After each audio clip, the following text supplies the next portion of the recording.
Hi submarine friends, welcome back to watching me build my diesel electric submarine. So I'm sitting in the submarine right now, which is sitting on the trailer, chained down, literally ready to go to the lake. If I had a sufficiently sized truck that I trust to be safe on the bush roads through the canyon and whatnot, I could leave right this minute and launch the submarine and put it in the lake. But I don't know if you can see it, but there's a truck right there with the winch and everything, and I was ready to go to the lake. But I just have this terrible gut feeling. I just don't like this kind of load on the back of this 1 ton. So my original plan was to tow it up there with a friend's gravel truck. He's got a whole fleet of gravel trucks, but that won't work because my forward ballast tank goes past my hitch and it would run into the tailgate of the gravel truck. So that's not going to work. So yesterday I bought a truck. I bought a 1978. I know it sounds crazy, but hang on. It's a 1978 GMC 5-ton tow truck with a 30-ton PTO driven winch. This is right up my alley. This is in my wheelhouse. I love these old trucks. It's got a 366 gas, hungry for gas, no doubt about it. I did a ton of research on what kind of truck to buy. The best truck to do the job for the budget is a 466 diesel engine with a 5-speed, 2-speed splitter rear end, whatever. But the problem is the truck's not going to be used enough. It's going to be used very intermittently, never in the winter. So 466 diesels shouldn't sit around. They can develop an injector problem if they're sitting around. Now I love these 466s. I've had 3 of them in my life and they've been perfect, fantastic, beautiful, unbelievable engines. And with that configuration I would get double the mileage. Okay, but I'm really not putting that many miles on. So, and what I like about the truck that I bought is it has 47,000 kilometers on it. It's like unbelievable. Doesn't even have a scratch in the cab. It's absolutely just mint condition. The engine, you could eat off the engine.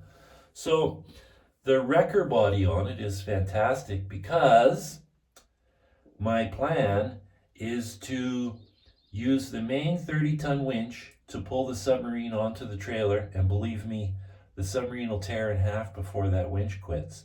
So obviously I'm exaggerating, but I'm going to take my electric winch that I just mounted on this and I'm going to hook it up so that I can use the old school. It's got that A-frame on the back of the deck that actually cradles the car and picks up the car. So I'm going to use my electric winch to raise and lower that cradle. So when I get to the lake, I'm going to fold the cradle out. I'm going to put the trailer hitch on the cradle, and then I can raise and lower the front of the trailer, essentially making it like a tilt deck trailer. So instead of tilting the deck, I just tilt the whole damn thing. So now I can just back up to the water's edge with the 5-ton, and I can just tip the trailer to load it up, or well, to unload it as well. So I just raise up the trailer and release the big winch and let the submarine go back into the water, and then to retrieve it, just reverse the process. So the only thing that I could see as a possibility is I'm going to have to put some guides on the trailer to stop the submarine from tipping, because the keel is narrow. Now it's super stable sitting on the keel in the shop and on the trailer, but when it's coming out of the water, there's a weight imbalance, and so I'm not sure how it's going to react, to be honest. It might be perfectly fine, but it would be no big deal to put some guide rollers on vertical supports. I just prefer not to do it because I use this trailer to move my skid steer and excavators and stuff. So I don't want to tie up this trailer yet, and plus my son needs to use this trailer for the same thing. So I'm trying to utilize one trailer for many things. Now I can make removable guides. Like I can build them so they just go into the stake pockets, so that'll be fine. And now I'm not as worried about weight because this truck doesn't care about an extra few £100 or whatever. Like nothing's going to stop this truck. It's slow. Like I'm not going to set any speed records, that's for sure. I'm going to burn a ton of gas. But I did some research compared to other trucks I could buy. One was a 2001 GMC 5500 with a 8.1 liter gas. I do not want a Duramax diesel. No way. I've got friends with these things and they're just fighting with them. So I don't want anything to do with a high mile Duramax diesel. So this 8.1, they're quite a nice engine, but really hard on gas. So that 8.1 truck has a lot more power than what I bought, but the same mileage, the exact same mileage. My 1 ton sitting out front here, it would get the exact same mileage. I did all this on AI searches this morning. I spent several hours comparing all the different 450s, 550s, this thing. And it turns out, unless you go diesel, I'm not going to get any better gas mileage. And I do not want a diesel. I really like the GM 5500 with the 8.1 in it, but they have a problem with crankshaft triggers. So it can leave you dead on the side of the road. This is why I like the 1978 Immaculate 466 truck, because there's not a thing on that truck I can't fix on the side of the road. I could literally rebuild that engine on the side of the road if I had to. I know how. I've worked on these things for years. So that's not a problem. I will keep that thing going. And if it quits somewhere in Timbuktu, I can go to a local parts store. Any part you want, it will be right in a local parts store. There's so many of them.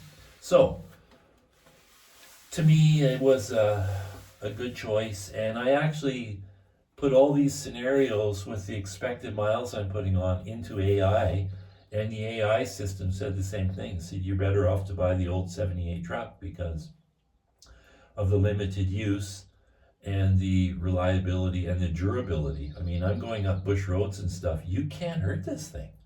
Like, it's just a tank. It's a slow, old tank. Perfect. I'm not in a hurry. And if I'm traveling to a lake that's, say, 3.5 hours away, I go at 3 in the morning. Like, I'm such an early bird from house moving. Like today I was up at 2 a.m.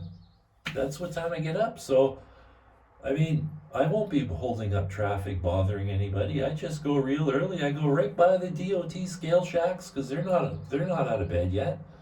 And off to the lake I go. So I'm pretty happy about that. All my stress of towing it with this light truck is gone. And I already may have a buyer for this 1 ton because I won't need it anymore. And life is good. So, a delay. Yes, there's a delay, but it's a very worthwhile delay because safety in the submarine obviously is priority one. And an equal priority is I don't want any problems on the road causing an accident and hurting other people because I have a crazy hobby. So I want to keep it safe.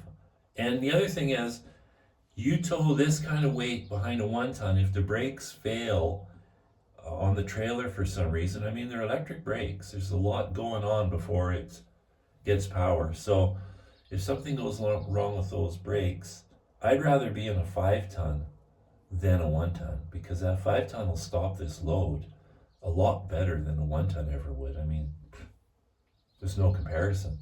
So it's just that much safer and I just feel that much better.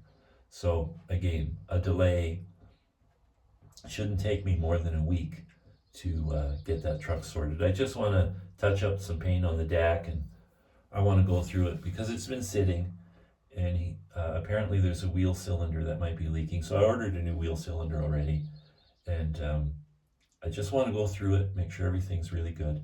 I might make the PTO winch. It's a chain drive off a PTO box. I may make that hydraulic. So what I'll do is I'll just power a hydraulic pump, which will power a hydraulic motor. And what that does is it gives me better control because I can operate the winch from standing outside the truck. I can't do that now. That's a bit disappointing. The only way the winch works is from the cab. Now, I used to own a deck truck years and years ago when I was 16, and you could operate the winch from outside. So I just have to see what's going on and what I can do. I'm pretty sure I can rig it up so that I can operate that winch from outside. It's just not the way it is right now. So I'm sure I can figure that out.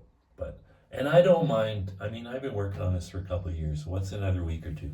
It's not the end of the world. I got all summer to dive it. So lots of videos coming from the lake. Just bear with me. Ciao.